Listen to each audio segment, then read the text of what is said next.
oportunidad de estar aquí nuevamente dispuestos para meditar la palabra del Señor en esta hermosa hora de la mañana que el Señor nos regala, ¿verdad? Ya en el primer domingo del mes de junio. Vamos a hacer una oración, hermanos, y vamos a dar inicio a nuestro estudio bíblico. Dios de los cielos, te damos gracias porque tú eres bueno, porque, Señor, tu misericordia es para siempre. Este día nos disponemos a meditar en tu palabra, a meditar en el consejo de tu palabra, Señor, para nuestras vidas. Y te pedimos, Dios de los cielos, que tú nos dirijas, nos guíes y nos muestres, Señor, tu voluntad. Nos muestres, Señor, el consejo para nuestras vidas y que de esta manera podamos caminar de una forma agradable a ti y así estarnos preparados y estar alertas para tu venida. Gracias, Señor de los cielos. Amén.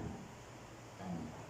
Dios les bendiga, hermanos. Vamos a dar inicio entonces a nuestro estudio bíblico.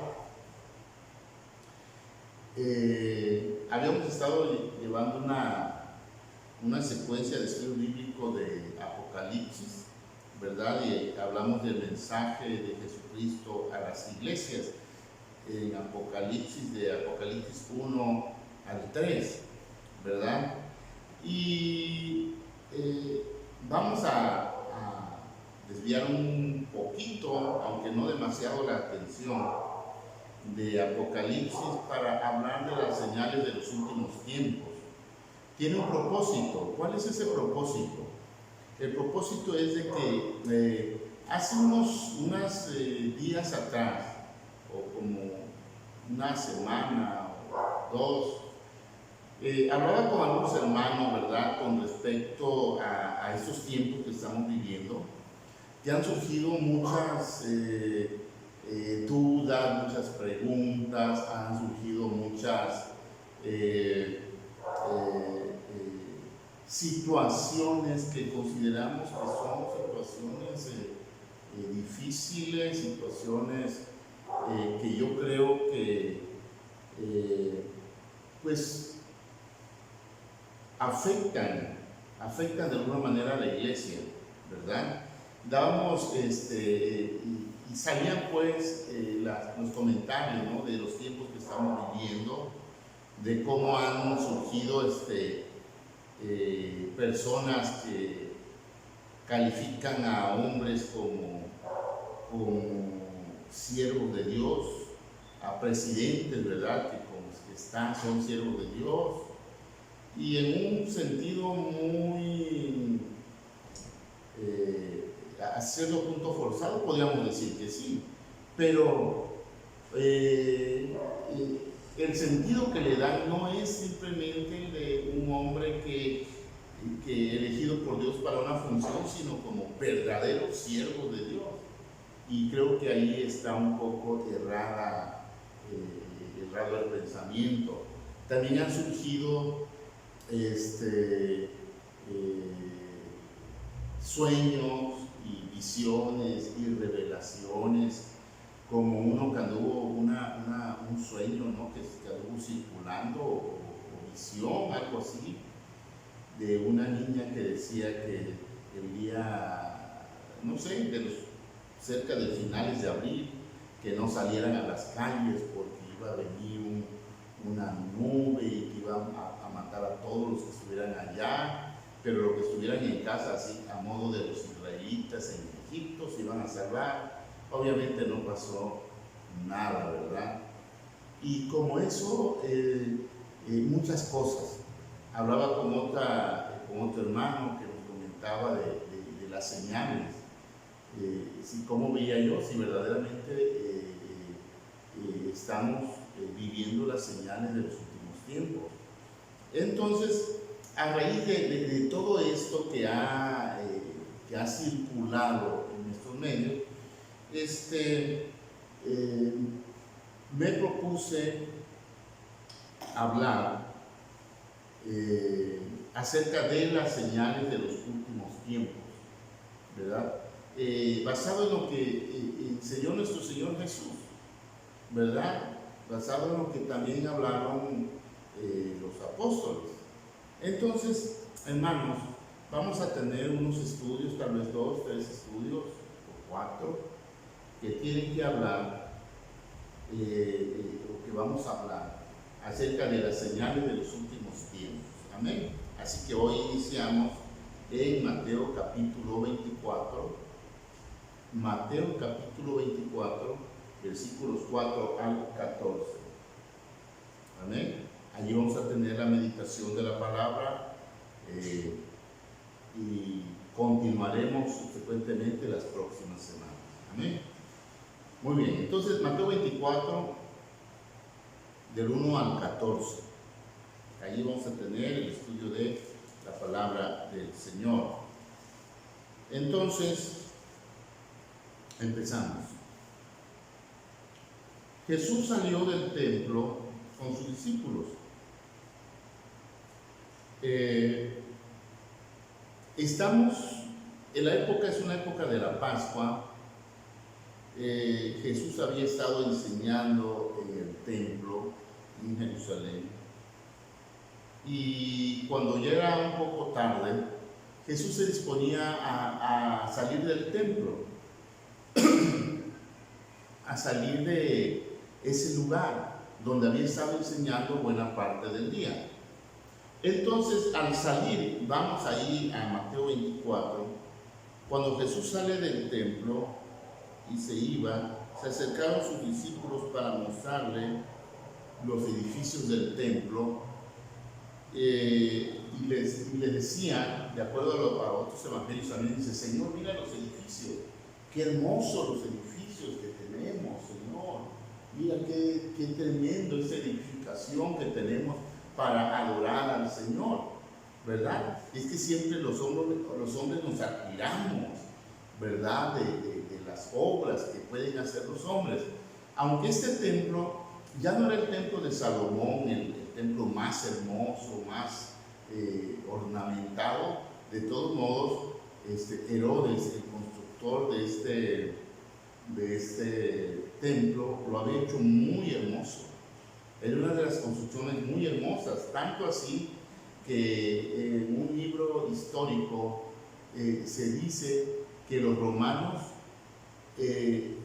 por la obstinación de los judíos, destruyeron Jerusalén, pero ellos pedían que se rendían porque no querían destruir la ciudad, sobre todo por el templo. Ellos consideraban que el templo era una obra de arte digna de no ser destruida. Pero siendo que forzaron la toma de Jerusalén, pues al final terminaron destruyendo la ciudad y el templo de Dios. Entonces era un templo muy hermoso, era un templo muy bonito, que había construido Herodes. Y los discípulos de Jesús, los apóstoles, decían: Señor, mira qué hermoso templo, ¿verdad? Qué hermoso templo.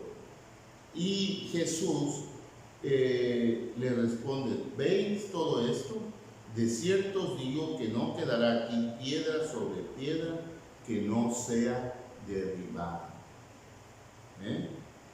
De cierto les digo que no quedará aquí piedra sobre piedra que no sea derribada. Jesús le hizo un llamado de atención muy tremendo a sus discípulos, ¿verdad?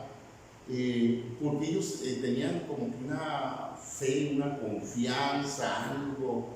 Ellos creían que Jerusalén no podía ser tomada, que la ciudad no podía ser destruida, porque era la ciudad de Dios. Pero Jesús les está diciendo: viene tiempo que este lugar no va a haber una piedra arriba de otra.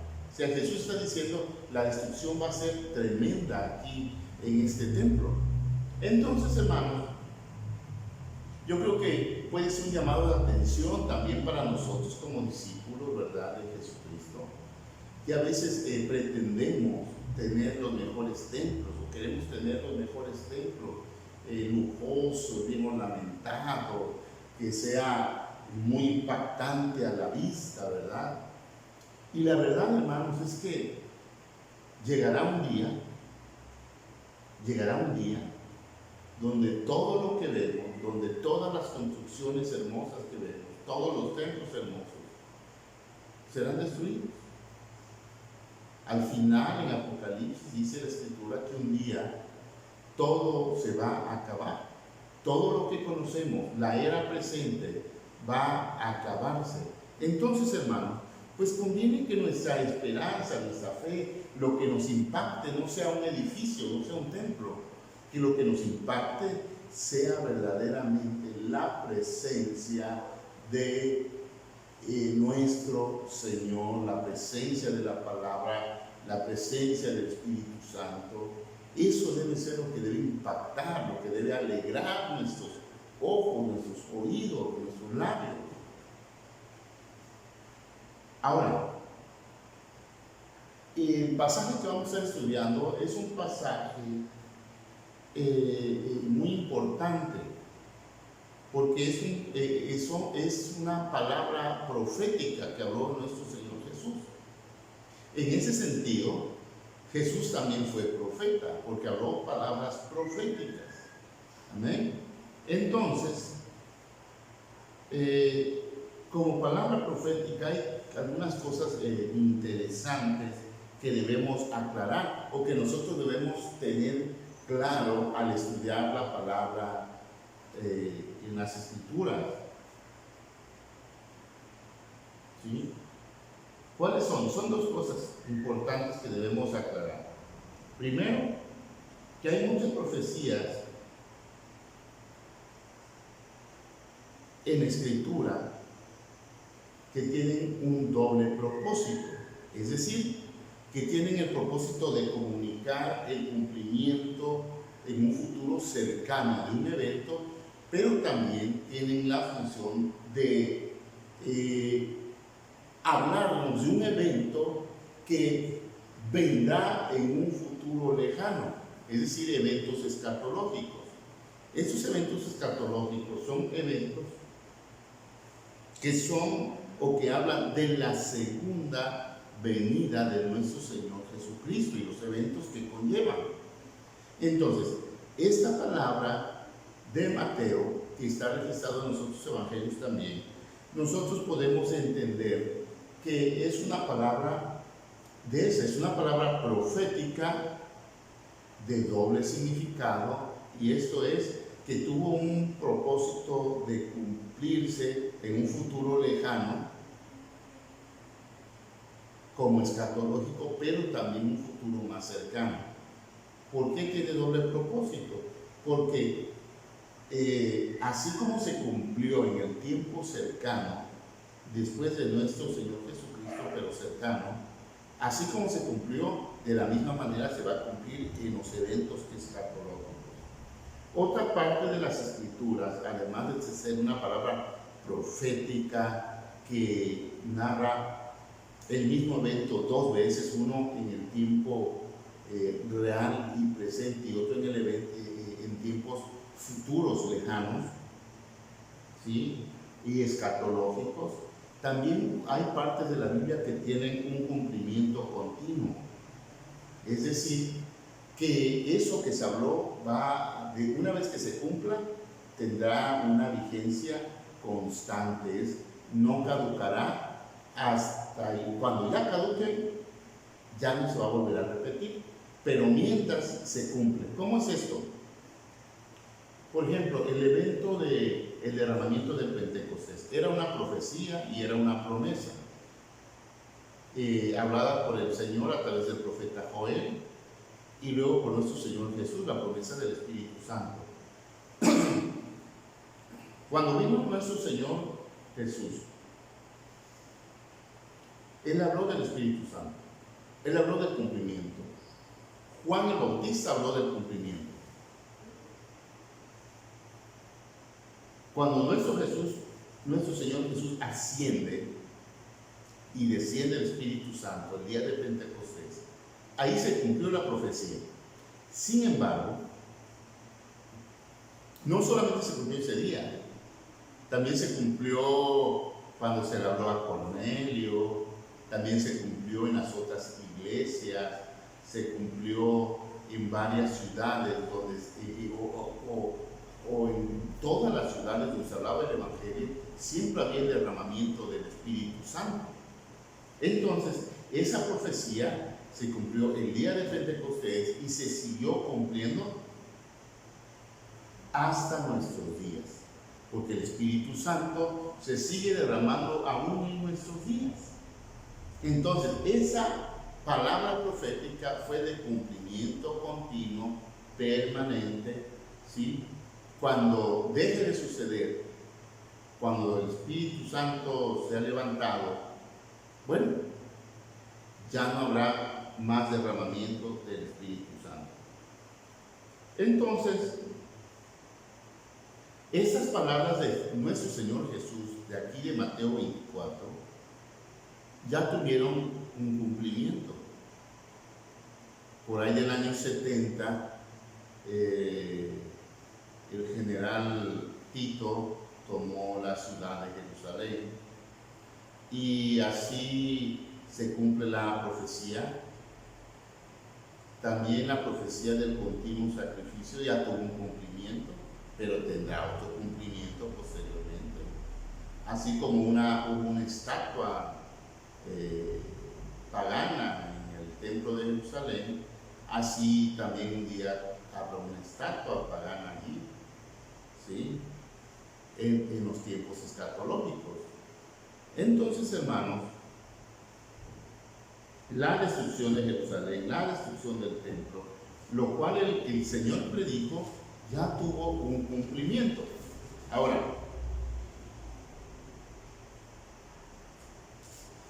muchas de las profecías tienen que ver con Israel, porque Israel es el eje o el centro del movimiento profético, de la profecía bíblica. Y esa profecía de Israel ya tuvo un cumplimiento, como decíamos, pero todavía va a haber el cumplimiento escatológico, el que tiene que ver con la segunda venida de nuestro Señor Jesús. Entonces, hecho esas observaciones, regresamos nuevamente al pasaje que habíamos empezado a estudiar. Van saliendo del templo y le dicen: Señor, mira esta tremenda construcción que hay aquí. Y Jesús les responde: ¿veis todo esto? De cierto os digo que no quedará piedra sobre piedra que no sea derribada. Si salió Jesús de Jerusalén, fue con sus discípulos, dice el versículo 3, al monte de los olivos. El monte de los olivos estaba cercano a Jerusalén, es decir, desde las afueras, ahí junto al monte de los olivos, se podía ver la ciudad, se podía mirar perfectamente la ciudad, se podía mirar el templo.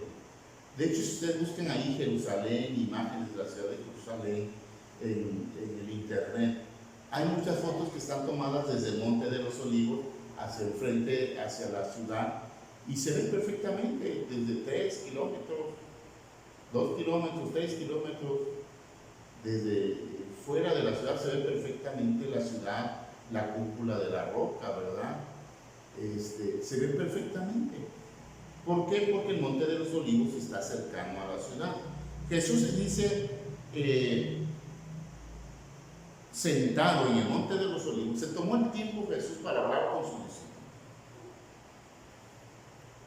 Se tomó el tiempo Jesús para hablar con sus discípulos y los discípulos, dice, se le acercaron aparte. Acuérdense que comúnmente habían los discípulos, pero había otro grupo también de discípulos que no llegaron a ser apóstoles. Fueron discípulos, pero siempre los 12 tenían un acceso un poquito más especial a Jesús. Y entonces eso nos dice aquí que llegaron al monte de los olivos y ellos se fueron aparte con Jesús, y ahí empezó Jesús a hablar con ellos y les dijo, ellos le dijeron a Jesús: dinos cuándo serán estas cosas y qué señal habrá de tu venida y del fin del siglo. Hay 3 cosas que a ellos les estaban interesando. Por orden, tenían curiosidad, ¿cuándo serán esas cosas? El tiempo de la destrucción. Y ustedes saben, ¿cuándo va a ser esto? Si Jesús está hablando es porque Él tiene información de primera mano. Pero Jesús no les va a responder esto directamente. Las otras dos preguntas son, ¿qué señal habrá de tu venida? Eso es importante, las señales. Porque hay ocasiones que no, pues en tal tiempo va a suceder esto, pero si no se ven señales, pues como que la gente no es crédula del mal que está ocurriendo, ¿verdad? Ya ahorita son pocas las personas que dicen que no existe la pandemia, pero hace pocas semanas atrás, ya estando en medio de la situación de crisis de salud, había gente que decía, no, es mentira, es cuento, yo no conozco a nadie que se haya muerto, ¿verdad? ¿Por qué? Porque no hay señales. Pero Jesús, en lugar de hablarles del tiempo, le va a hablar de las señales, porque ellos quieren saber también las señales de su venida, antes de su venida. Señales habrá, dice, de tu venida, ¿verdad? Cuando un evento se acerca y se dice, miren, previo a tal evento va a haber esto y esto y esto, esto quiere significar entonces que se acerca a lo que verdaderamente se ha dicho que va a venir. Y así las señales pues que Jesús va a dar tienen el propósito de indicar que el evento de su venida está próximo a cumplirse. Entonces, y también ellos querían saber, ellos entendían lo siguiente: si ocurre la destrucción del templo, si verdaderamente llega a ocurrir la destrucción del templo, entonces verdaderamente se va a acabar el mundo, se va a acabar verdaderamente la tierra, el tiempo como lo conocemos. Ellos tenían la creencia que si se acababa el templo del Señor, la casa de Dios, si se destruía la santa ciudad, el mundo se iba a acabar. Entonces ellos dicen, Señor, ¿cuándo va a ser esto? ¿Qué señal va a haber de tu venida? ¿Y qué señales va a haber de que se están acabando los tiempos? ¿Sí? Los tiempos sobre esta tierra. Entonces, hermanos, Jesús procede a darle un conjunto de señales para anunciarles qué eventos van a ocurrir previo a su venida y previo a que se acabe el tiempo. Cuando hablan cuando hablan los discípulos de lo siguiente, dice, y del fin del siglo. La palabra siglo aquí no representa 100 años como nosotros comúnmente lo entendemos. La palabra siglo aquí representa la era presente de nuestra existencia, que se extiende por siglos y siglos y siglos. O sea, ¿qué señal va a haber de que se va a acabar el mundo como se conoce? Entonces Jesús va a proceder a dar las señales. Entonces vamos a ver la primera señal. Vamos a ver la primera señal de la venida de nuestro Señor Jesucristo. Dice la primera señal, es lo primero que vamos a ver nosotros. Amén. Dice, la primera señal, dice, mirad, que nadie os engañe. ¿Sí?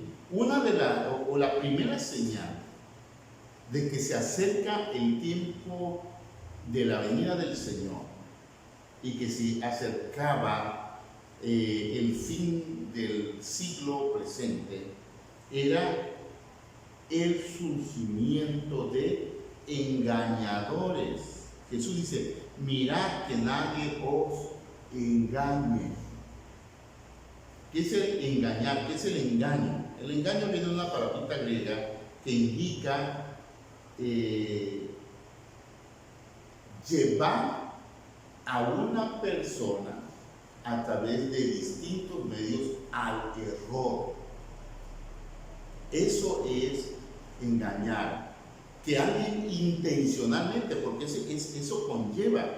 Cuando alguien le dice a otra persona, mira, fíjate que pienso esto, así, planes, ¿no?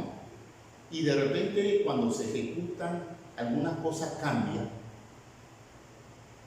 La persona que estaba confiando en el otro que iba a ejecutar algo y se cambió, porque a veces ya en la práctica de algo se cambian ciertos factores, se puede sentir engañado, pero no fue engañado, simplemente a veces hay algunas circunstancias que cambian.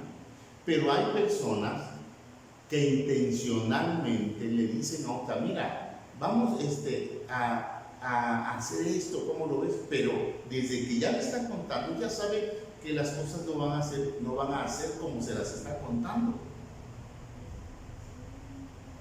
Y eso le va a traer una situación de problemas, pero a él no le interesa. Porque a lo mejor ocultamente le tiene coraje, rencor a la persona a la cual está proponiendo hacer algo, ¿verdad? Y no importa, o sea, le está llevando al error, le está engañando, ¿sí? Eso es engaño. Entonces, engañar es llevar al error, seducir. Sí, la palabra seducir tiene que ver con envolverlo, ¿verdad? A través de palabras, a través de no sé, de alguna situación, para hacerlo errar y que se distraiga y vague.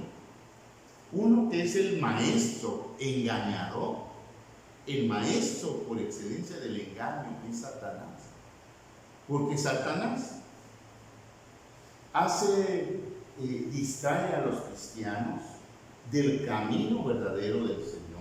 Satanás distrae a los cristianos de lo que el Señor quiere, ¿verdad? Sabiendo que si los distrae y se equivocan, puede venir castigo, puede venir juicio de Dios para sus vidas y van a sufrir las consecuencias. Pero eso no le interesa. Eso no le interesa, ¿verdad? Ahora, Jesús le dice a sus discípulos, miren, la primera señal, una de las primeras cosas que ustedes van a ver antes de mi venida, ¿sí? Es lo siguiente, van a venir engañadores, dice, mirad, estén alerta, estén atentos, de que nadie les engañe, de que nadie los seduzca. ¿De qué lo iban a seducir? ¿De qué los iban a hacer errar? Del Evangelio de Jesucristo, de lo que Él les había enseñado, de esto los podían hacer errar, podían hacer equivocarse. Jesús les dice, miren, estén alertas, que nadie los seduzca, los engañe, los haga andar errantes, que los saque del Evangelio que ya han aprendido. ¿Por qué? Porque esa es una de las primeras cosas. Desde que un creyente entrega su vida a Jesucristo, desde ese momento Satanás se enfoca, busca la oportunidad de engañar al cristiano y hacerlo salir del genuino evangelio puro y limpio que le ha sido anunciado. Entonces, hermano, Jesús lo primero que le dice es, mirad que nadie os engañe. ¿Por qué les dice esto, verdad? Sería la pregunta. Señor, ¿por qué nos dices que nadie nos engañe? Nosotros conocemos la palabra, ¿verdad? Nosotros sabemos cuál es la verdad. Nosotros conocemos el Evangelio. Nosotros sabemos verdaderamente cuál es la verdad. Y Jesús le dice, miren, les digo esto por lo siguiente. Dice, porque vendrán muchos en mi nombre. Si hay una característica de los cristianos, es que muchas veces somos crédulos de todo lo que se diga, de todo aquel que nos diga hermanos. Creemos, ¿no? Y la confianza. Eso es una virtud, es bueno, pero a la vez es algo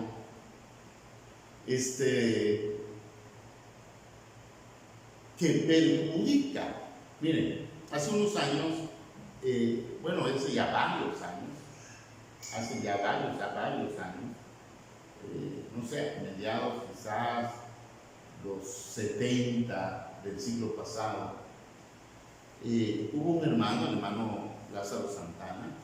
Él era cubano, era porque ya partió con el Señor, y él narra que él era pastor en la época en la que la revolución cubana había ganado, ¿no? la guerra civil en Cuba. Y entonces por allí una mañana dice, llegó un hermano, dijo, hermano, mire, yo soy pastor de tal lugar y a mí me están persiguiendo por el régimen que se está levantando y pues no me puedes dar hospedaje un día, yo voy a salir del país y esto. Y entonces el hermano Lázaro, pues que quiso ayudar a un consiervo. Sí, hermano, ven, mira, bienvenido. Y empezaron a platicar. Y dice, nada más voy a estar un día, hermano, y ya voy a seguir mi camino. Y sí, estuvo ese día, platicaron. El hombre le preguntó, oye, hermano, ¿y tú qué piensas de este régimen? Y el pastor pues le dio su opinión, lo cual no era muy buena, ¿verdad? Y al otro día temprano el visitante le dejó, le dijo, hermano, Dios te bendiga, nos vemos. Ese día mismo en la tarde, alguien le avisó, pastor, se le andan buscando, ya hay orden de aprehensión para usted porque está contra el régimen y tuvo que salir huyendo de Cuba. Dicho sea de paso, su testimonio está en YouTube, el testimonio de Lázaro Santana. Lo pueden buscar y es bien recomendable que lo vean y escuchen el testimonio de este hermano. Y entonces, para decirles que ese fue un engañador, lo engañó. Entonces, pero dice el versículo 5, porque vendrán muchos en mi nombre. ¿Cómo llegó este hermano? Diciendo, yo soy siervo de Dios, yo soy hijo de Dios, así como tú. Y mira, yo también soy perseguido, yo también esto, para ganar la confianza, pero para engañar a los hijos de Dios. Por eso dice Jesús, desde este evangelio, tengan cuidado y fíjense que nadie los engañe, porque van a venir muchos en mi nombre. Van a usar el nombre de Jesús para engañarles. Miren, estamos teniendo un estudio de Gálatas entre semana. Para aquellos que no lo saben, estamos llevando un estudio de Gálatas. Pueden buscar los estudios que ya llevamos. Pero en Gálatas, vamos un momento a Gálatas capítulo 1, versículos 6 a 9. Miren lo que dice el apóstol Pablo a los Gálatas, para que veamos que se cumplió, ha tenido cumplimiento. Esta palabra de Jesús profética ha tenido cumplimiento en los días inmediatos después de su ascensión, en días de los apóstoles. Ya surgieron engañadores. Y miren lo que dice el apóstol Pablo a los Gálatas alrededor del año 55 después de Cristo, es decir, alrededor de unos 15 años después de la ascensión de nuestro Señor Jesucristo. Dice, estoy maravillado, le dice el apóstol Pablo a los hermanos de Galacia. Habían varias iglesias en Galacia. Estoy maravillado de que tan pronto os hayáis alejado del que os llamó por la gracia de Cristo para seguir un evangelio diferente. Fíjense, apenas habían pasado 15 años, los que caminaron con Jesús están vivos y el enemigo no ha perdido el tiempo. Ya empezó a levantar emisarios que empezaron a pervertir, a trastornar el evangelio de Jesucristo para engañar a los cristianos y desviarlos. Miren, hermanos, si un cristiano no tiene que regresar al mundo y ser drogadicto y ser borracho y andar en excesos de algún tipo, no. Simplemente con que el enemigo lo desvíe al cristiano del verdadero evangelio es suficiente, porque lo está haciendo confiar en un evangelio que no es el de Jesucristo. Y ya ese error es suficiente. ¿Por qué? Porque ese error va a hacer que el cristiano no cumpla con lo que Dios le pide y empieza a cumplir, a hacer cosas que verdaderamente el Señor no le pidió. ¿Sí? Entonces, hermanos, esto que Jesús anticipó, esto que Jesús dijo, es verdaderamente importante. ¿Sí? Miren, voy a seguir leyendo, dice, no que haya otro, es decir, otro evangelio, sino que hay algunos que os perturban, que les quitan la paz y quieren pervertir el evangelio de Cristo. Pero dice el apóstol Pablo, mas si aún nosotros o un ángel del cielo os anunciaré otro evangelio diferente al que os hemos anunciado, sea anatema, sea sobre él la maldición de nuestro Señor. Amén. Eso es lo que dice el apóstol Pablo. ¿Por qué? El apóstol Pablo, el apóstol Pedro, también Judas en su epístola, anuncian esto: los falsos maestros, los falsos predicadores, los hombres engañadores, que vienen engañando, no diciendo, ¿sabes qué? Te engaño, te vengo hablando de otra cosa y no te mencionan a Jesús, no. Los engañadores te mencionan a Jesús por delante, te mencionan a Dios y después, encubiertamente, como dice Judas, meten sus herejías destructoras. ¿Sí? Muchos vendrán en mi nombre, dice aquí Mateo 5. Vendrán en mi nombre diciendo, yo soy el Cristo. Yo soy, dice, el ungido. Mira, yo, Dios me ha dado esta unción. No todo el mundo reclama la unción ahorita. Y de hace algunos años para atrás, la unción. Por ahí hubo un predicador, un evangelista, que allá por los años, ¿qué será? 90, ¿verdad? Sacó un libro que se llamaba La unción, ¿verdad? Y hablaba de las unciones y todo eso. Y todo el mundo andaba alborotado por lo de la unción. Siempre ha existido la unción sana y limpia, pero este hombre metió ciertas herejías destructoras y todo el mundo andaba buscando una cierta unción. ¿Sí? Dice Jesús, estos hombres engañadores van a venir diciendo, yo soy ungido del Señor. Y dice, y verdaderamente a muchos engañarán. Y verdaderamente a muchos engañarán. Es decir, Es decir, el enemigo va a tratar de engañar ¿a quién? No a los que están sin Cristo.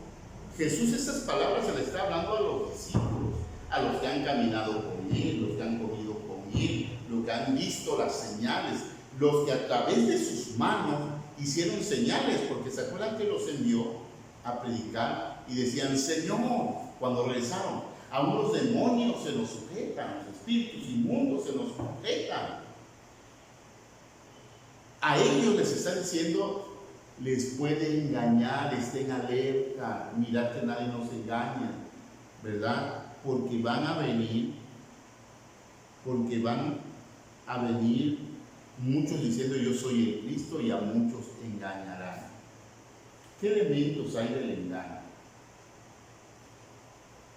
A veces, en algunas ocasiones, es la sola palabra, ¿no? Del engaño, de la mentira.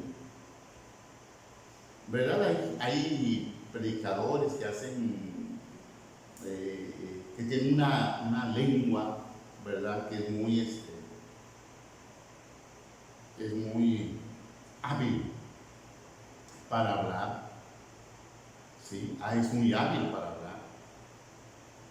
Pero hay engañadores que hay unos que hacen señales fraudulentas, pero hay otros que verdaderamente hacen señales, pero no porque hagan señales son verdaderamente siervos del Señor.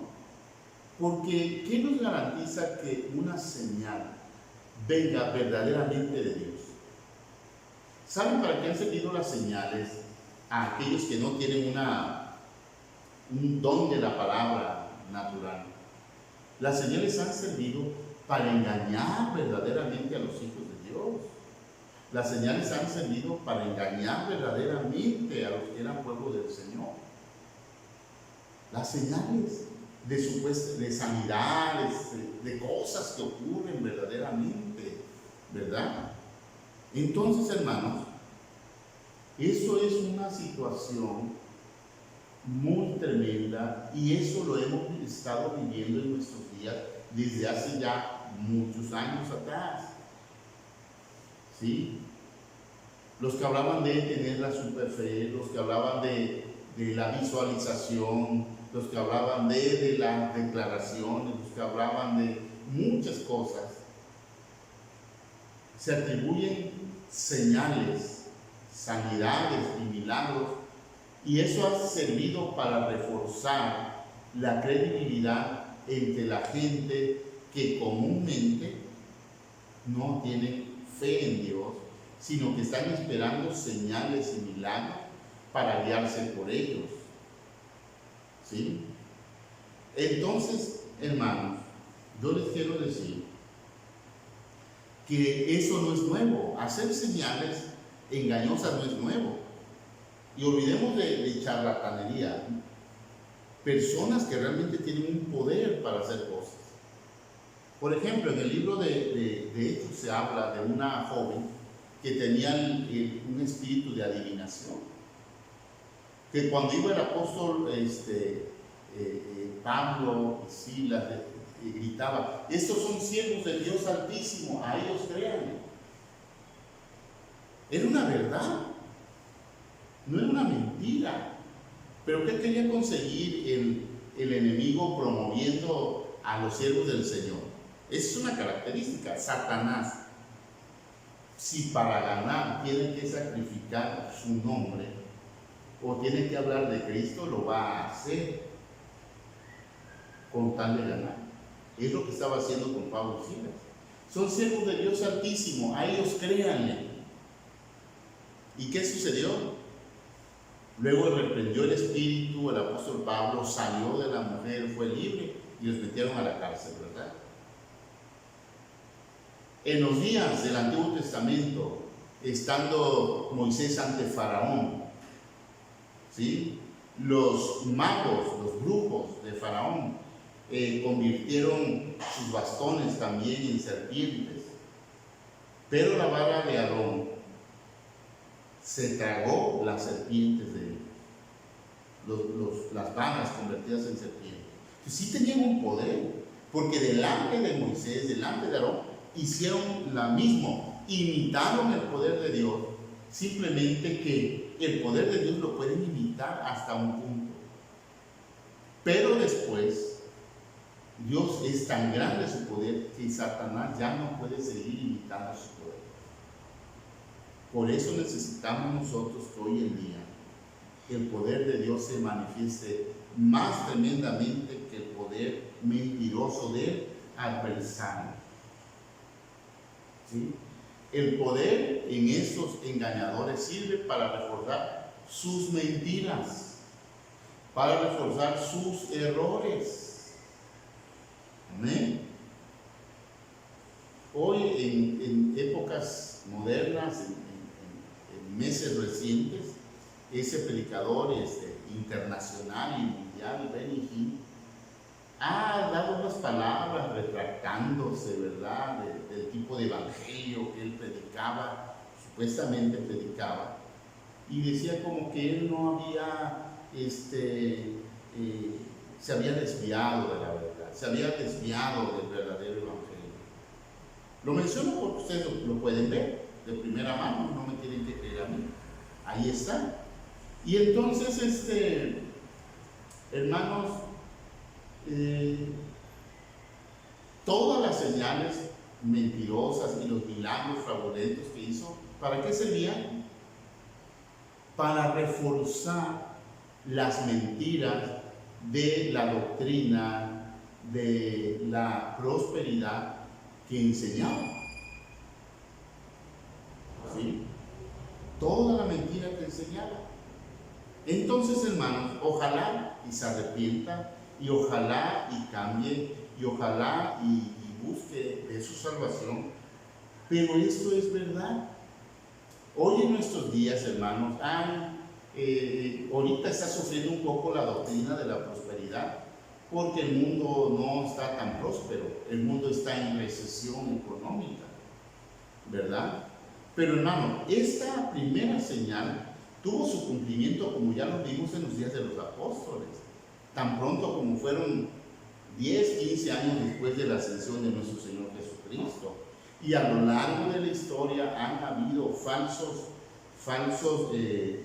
Cristos, falsos ungidos, que han reclamado tener autoridad. Y en los tiempos más modernos, desde los 1900, que vino el moderno mover del Espíritu Santo en California, en Azusa, California, donde hubo el movimiento del derramamiento del Espíritu Santo moderno. A partir de allí también han surgido falsos evangelios, falsos Cristos, falsos ungidos, ¿verdad?, engañando a muchas personas, con doctrinas enfocadas unos en la alabanza, otros en las profecías, otros en las sanidades, otros en las falsas doctrinas de la prosperidad, visualización, decretos, etcétera, etcétera, etcétera, etcétera, de errores, los cuales, si no invitan a los hombres, varias de ellas, al pecado abiertamente, sí los distraen de lo que verdaderamente es importante. ¿Sí? Si les hablaban de la prosperidad, pero los distraían de la fe verdadera. ¿Sí? Si les hablaban de milagros, supuestamente, pero los distraían de tener fe en la sanidad, en el poder de Dios verdaderamente. Entonces, hermanos, esta parte de las profecías de nuestro Señor Jesús se cumplió, se sigue cumpliendo hoy en día, porque hay muchos falsos ungidos, falsos pastores, falsos profetas, falsos apóstoles, falsos evangelistas. Hay muchos alrededor del mundo, y hay muchos que son famosos, pero hay muchísimos más que no son muy famosos, que no son muy internacionales, pero que riegan las mismas falsas doctrinas en las iglesias más pequeñas alrededor del mundo. Falsas enseñanzas. Se cumple lo que dice Judas en su epístola. Dice, hombres amadores de sí mismo, que pervierten la verdad por ganancia deshonesta, ¿sí? por tener ganancias económicas.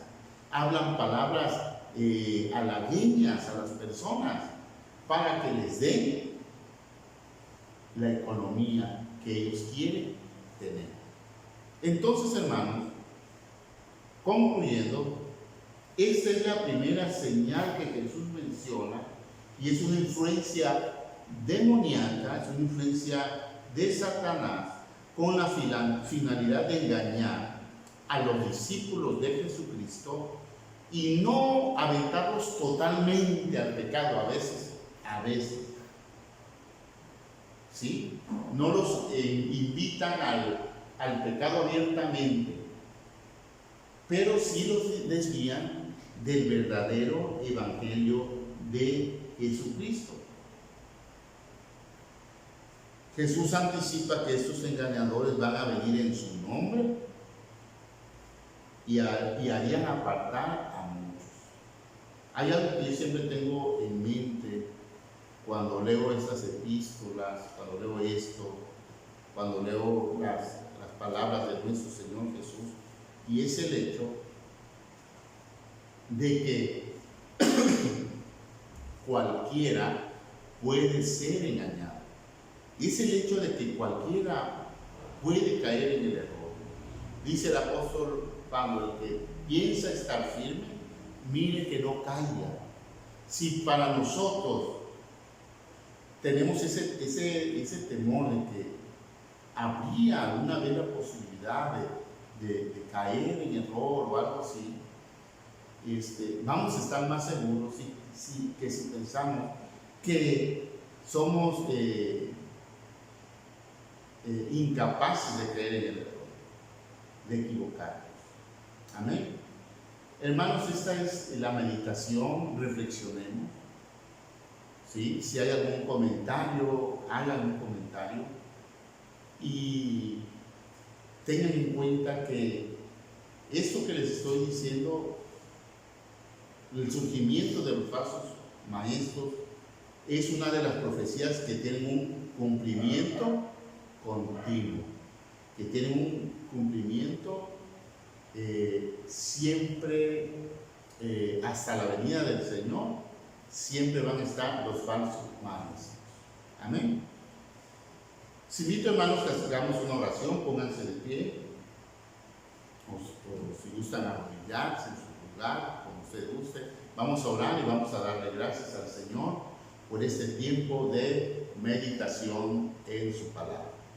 Dios de los cielos, te damos gracias porque tú eres bueno y porque, Señor, tu misericordia es para siempre. Este día, mi Dios, estamos delante de ti.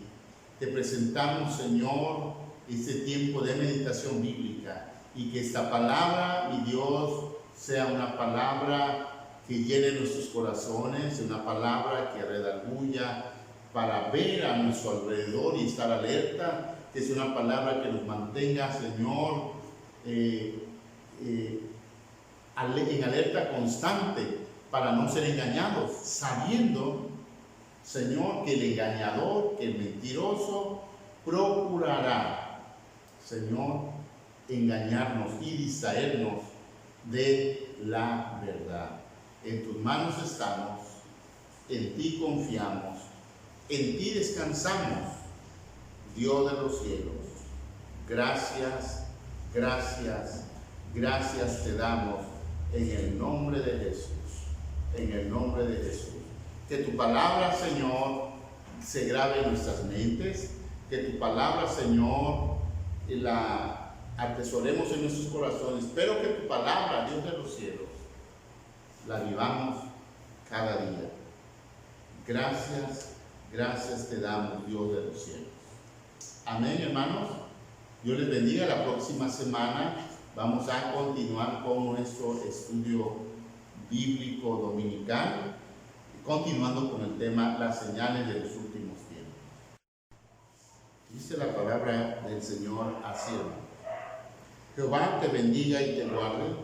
Jehová haga resplandecer su rostro sobre ti y tenga de ti misericordia. Jehová alce sobre ti su rostro y ponga en ti paz. Que Dios les bendiga.